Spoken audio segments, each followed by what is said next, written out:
So let's role play a common sales process for excavation and septic businesses. Okay, here's the way that most excavation and septic businesses operate. The prospect calls in. Do you guys do septic installations? And how much does that cost?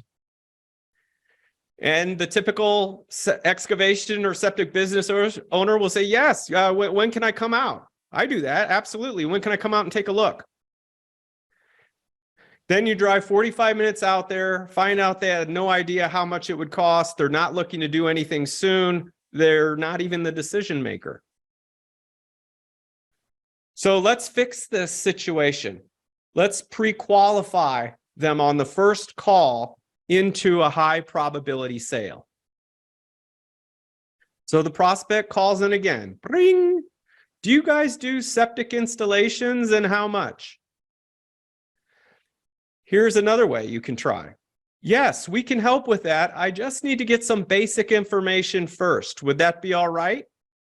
Notice we start right off with a question to stay in control. Prospect says, okay, sure. Then you can say, are you the sole decision maker when it comes to the septic system, or is there a partner or spouse involved in the decision? A key note here, we only talk to decision makers. All right, so if they are not the decision maker, what happens? We end the call. Okay? So that's what happens. If they say, no, I'm not the decision maker, I'm not the one who's going to make the final decision, then you're done, because the person who you're talking to cannot cut you a check. They cannot give you a yes, they can only give you a no. Okay, so let's continue with our conversation. We will say that the prospect, Betsy Sue, is the decision maker. Yes, I'm the decision maker. Okay, now that we know it's the decision maker, you can take control by asking some more smart questions. Now, Betsy Sue, are we your first call on this, or have you received other estimates? We can ask this because it gives us a good indication how serious they are, or if they're just shopping prices. If they do have an estimate, ask for it. Okay, so if Betsy Sue says yes, you can say, well, would you be able to send me that? This way I can save you time and get you the best price. It kind of gives you an advantage if you know what they've already got in front of them. It gives you an idea of how to better make your bid. Now, let's see if they're ready to spend some money. We're going to do this. We're going to see if they're able to spend money before you actually go out there. So here's how we do that.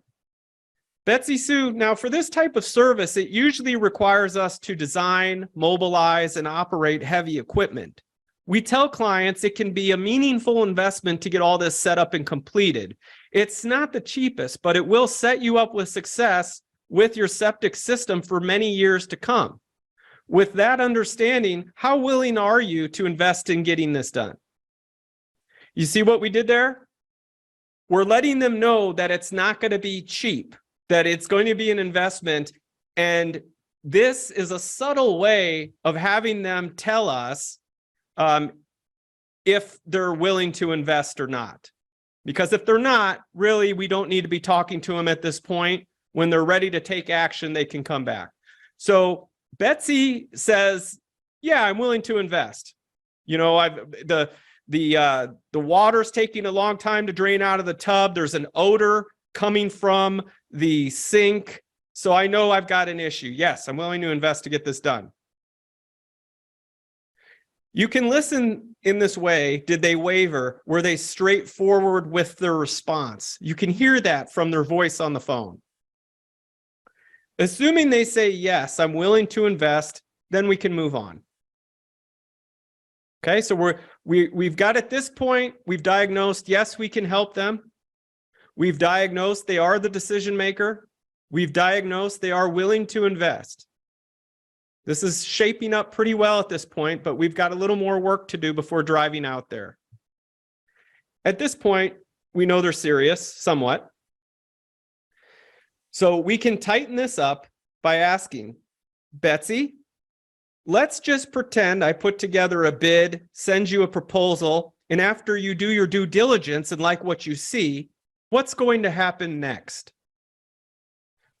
Notice we're not force selling them here. We're just asking them, what would you do? If I handed it to you on a silver platter and I put together a bid, sent you a proposal, and after doing your due diligence, you like what you see, what's going to happen next? They're going to tell us where their head is at and how likely they are to buy just by asking this one question. So it's a very important question. We're looking for something like this. The prospect says, I'd probably get started, or I would go with you guys. When they do that, don't just quickly move on. Get them to repeat it to you. And I'll explain why in a moment. So how we do that is we say, I'm sorry, what? So Betsy Sue says, I'd probably get started. And then very quickly, I'm sorry, what? Even though you heard them the first time, have them repeat it because this will further solidify their own thought and commitment moving forward with you. So there's some psychology involved in this, right?